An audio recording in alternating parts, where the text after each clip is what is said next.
최근에 받은 선물 혹시 있으십니까? 그 받은 선물을 좀 떠올려 보면 어떤 느낌이 드시는지 좀 묻고 싶습니다.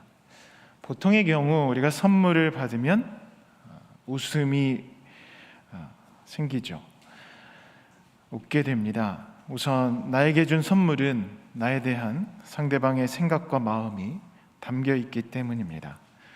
계절에 맞는 선물, 상황에 맞는 선물, 또 기호와 선호에 맞는 선물은 상대방이 나를 얼마나 잘 이해하는지, 내가 필요한 것이 무엇인지 드러내기 때문에 좋기도 하고, 또 그 선물에 담긴 그 헤아릴 수 없는 마음 때문에 기쁘기도 하고 또 감사한 생각이 듭니다.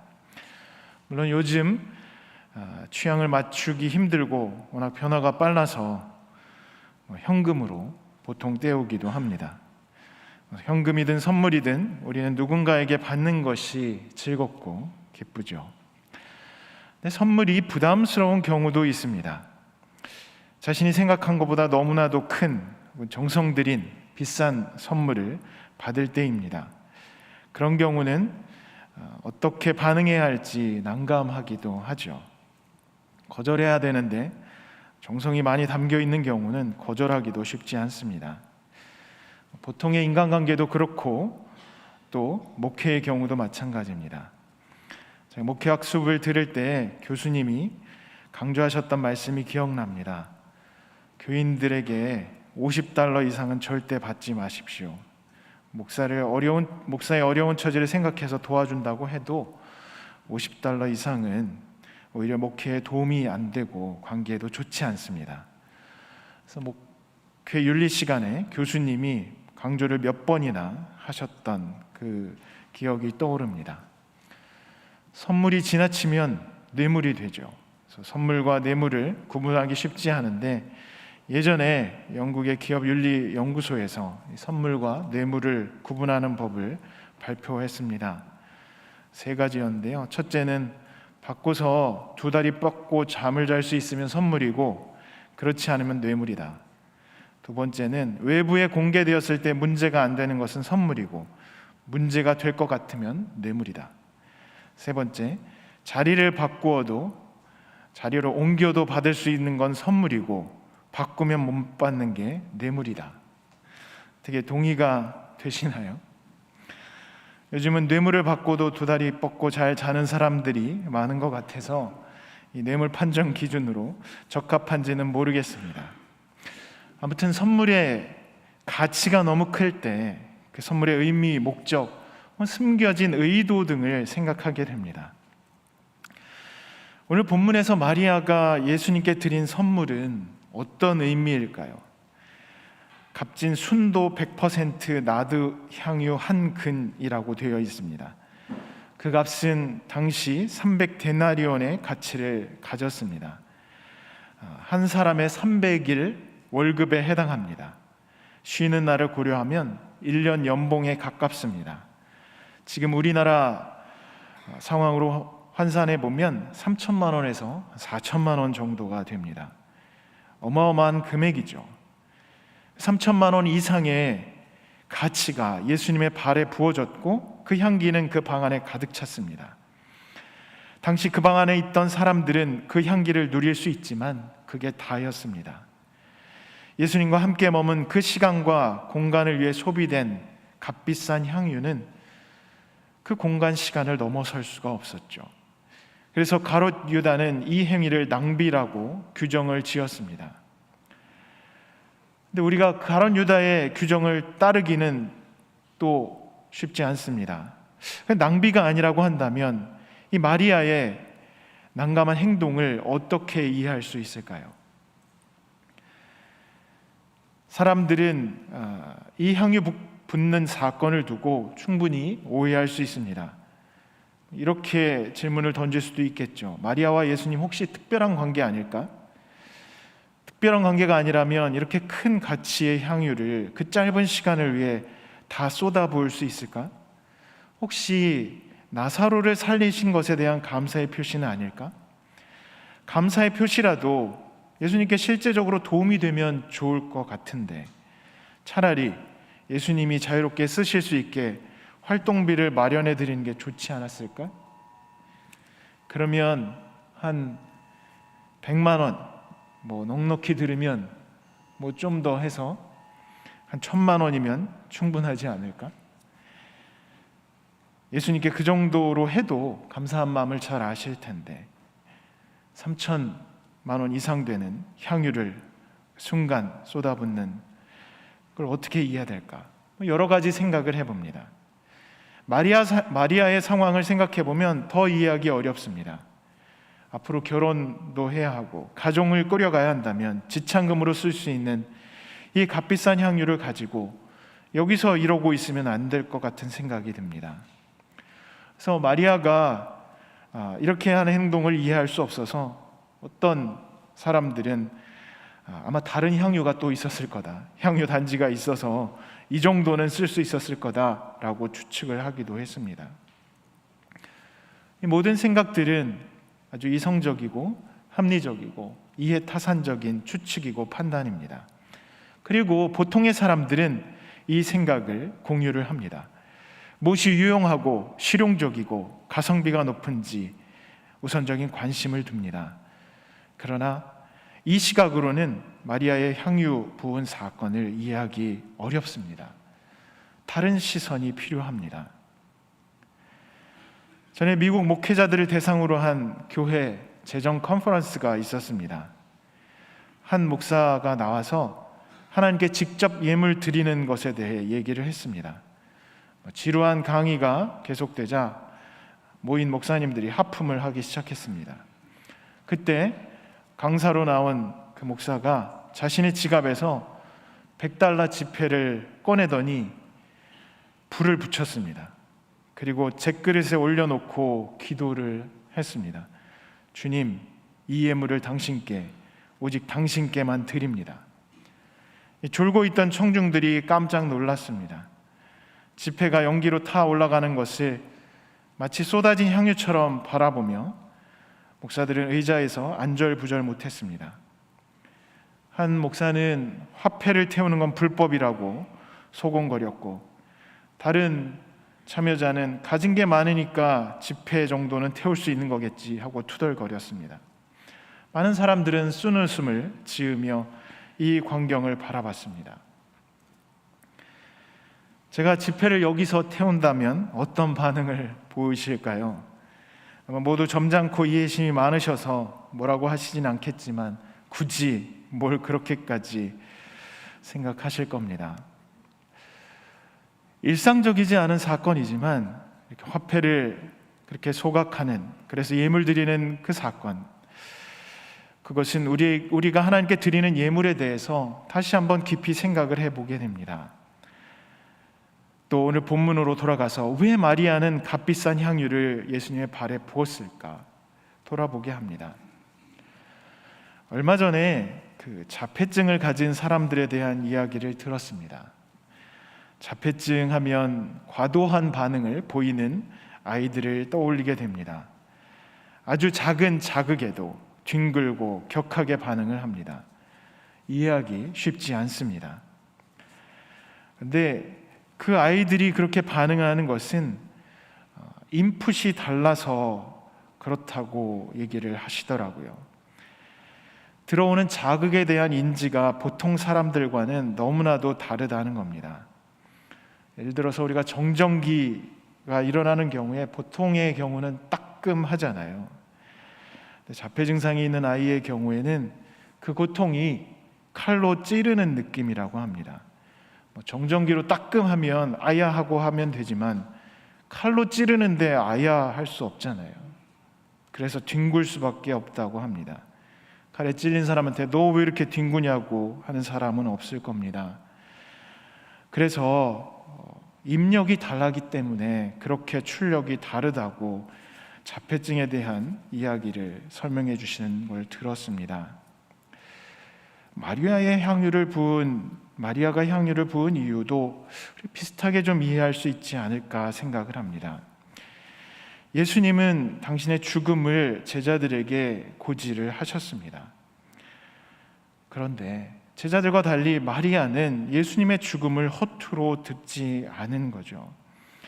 제자들은 마리아보다 더 가까이서 더 자주 예수님의 말씀을 들었습니다. 그러나 그들에게 예수님이 죽는다는 것, 십자가에 달리신다는 것은 그 이야기는 접촉점이 없었던 거죠. 받아들일 수도 없었고 받아들이고 싶지도 않았습니다. 그들과 달리 마리아는 예수님의 십자가의 길을 받아들였고 누구보다도 더 깊이 그 아픔과 고통을 공감을 했습니다. 그녀가 이해한 예수님의 모습이 제자들과 너무도 달랐기 때문에 그녀의 행위는 제자들과 다를 수밖에 없었습니다. 그래서 마리아의 향유 붓는 행위는 그리스도의 길을 제대로 증언하는 행위입니다. 마리아는 누구보다도 진정한 제자임을 자신의 행동으로 증언한 것이죠. 요한복음은 말씀으로 예수 그리스도를 증언합니다. 태초에 하나님과 함께 계셨고 말씀으로 오신 분, 세상을 창조하신 예수님을 요한복음은 증언합니다. 많은 경우 우리는 말로 예수 그리스도를 증언합니다. 예수님을 믿으라고 초청하고 또 우리의 입술로 예수님을 설명하고 우리의 입술로 믿음을 고백합니다. 그 말의 밀도를 좀 생각해 봅니다. 우리가 하는 증언은 얼마나 밀도가 높을까요? 얼마나 충실한 말일까요? 순도는 몇 % 정도 될까요? 예수 그리스도를 믿는다고 하는 고백은 외견상 완벽합니다. 사랑과 믿음, 진리, 그 단어 자체로는 빈틈이 없기 때문입니다. 그래서 말은 매력적이고 아름답습니다. 그리고 요한복음은 그 말로 예수 그리스도를 충분히 전달합니다. 그러나 그 말과 증언이 내용이 꽉 차 있을 때 큰 울림으로 다가오게 되죠. 말씀으로 증언하는 요한복음에서 마리아는 행동으로 그리스도를 증언합니다. 말로도 예수님을 증언할 수 있지만 마리아는 향유를 붓는 행위로 예수님을 증언합니다. 순식간에 사라질 값비싼 향유를 부으며 그분이 그리스도이시고 구원자이심을 말보다 앞서 몸으로 증거합니다. 향기가 부어진 그 시간, 향기가 방을 채우는 그 공간만큼은 그리스도의 죽음을 가장 밀도 있게 드러내는 시간과 공간이었습니다. 그 순간이 너무 짧아서 우리는 가성비를 생각하고 마리아를 비판합니다. 그러나 실상 우리 삶에서 정말 가치 있는 것들이 순식간에 사라진다는 것, 우리는 경험을 통해서 압니다. 우리 성가대의 찬양을 한번 생각해 보시죠. 성가대는 매주 오래 연습을 합니다. 주일 오후에 모여서 연습을 하고 주일 아침 일찍 모여서 연습을 하고 부활절 찬양을 위해서 또 연습을 하고 계실 텐데 그 성가대의 찬양은 3분, 길어야 5분입니다. 그 3분 안에 그 화음은 공기 중으로 흩어집니다. 그 아름다운 찬양을 오래 간직하고 싶으실 겁니다. 그러나 오래 남지 않습니다. 아멘 하는 응답 소리와 함께 아쉽게도 공기 중으로 사라집니다. 오르간 음악도 마찬가지입니다. 다채로 음색, 화음, 전주와 함께 시작되지만 또 후주와 함께 사라집니다. 기억 속에 저장해뒀다 꺼내 쓰기 어렵습니다. 그렇게 우리에게 소중한 것들은 생각보다 짧게 머물다 사라집니다. 주일마다 절기에 맞춰서 아름다운 꽃들이 장식됩니다. 예배를 위해 장식된 꽃들은 때로는 향기로, 때로는 색깔로, 때로는 자태로 예배 공간을 아름답고 거룩하게 만들어 놓습니다. 꽃은 자신의 전 존재를 향기와 색깔로 예배를 드리는 시간에 쏟아냅니다. 그렇게 이 공간을 채우고 우리 예배를 돕지만 아쉽게도 그 아름다움이 사라지는 것도 오래지 않습니다. 길어야 한 주입니다. 예배는 그렇게 소중하고 가치 있는 것들로 채워집니다. 그러나 그 완전하게 드려진 소중하고 가치 있는 것들은 곧 사라집니다. 이 예배를 통해 모든 소중한 것들이 기억하고 기념하는 것은 무엇일까요?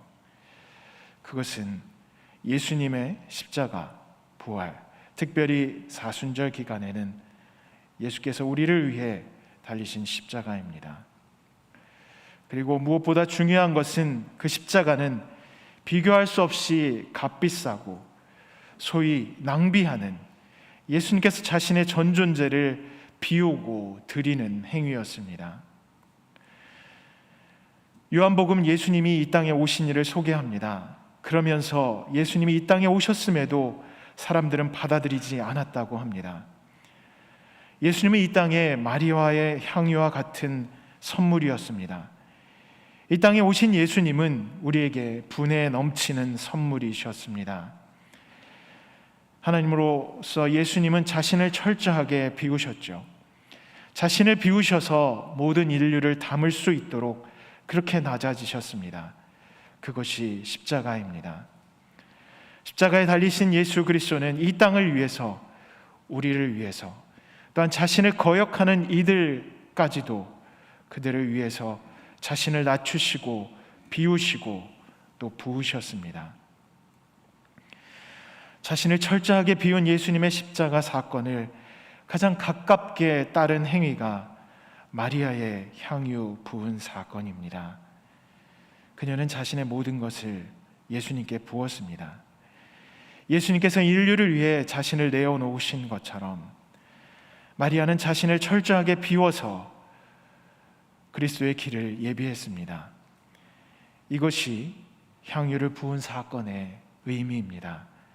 가진 것을 낭비한 사건이 아니라 자신을 철저하게 비워서 내어드린 사건입니다. 마리아는 요한복음에서 예수님의 발에 향유를 붓습니다. 향유는 머리에 부을 수도 있고 발에 부을 수도 있습니다. 머리에 붓는 경우는 왕으로 세울 때입니다.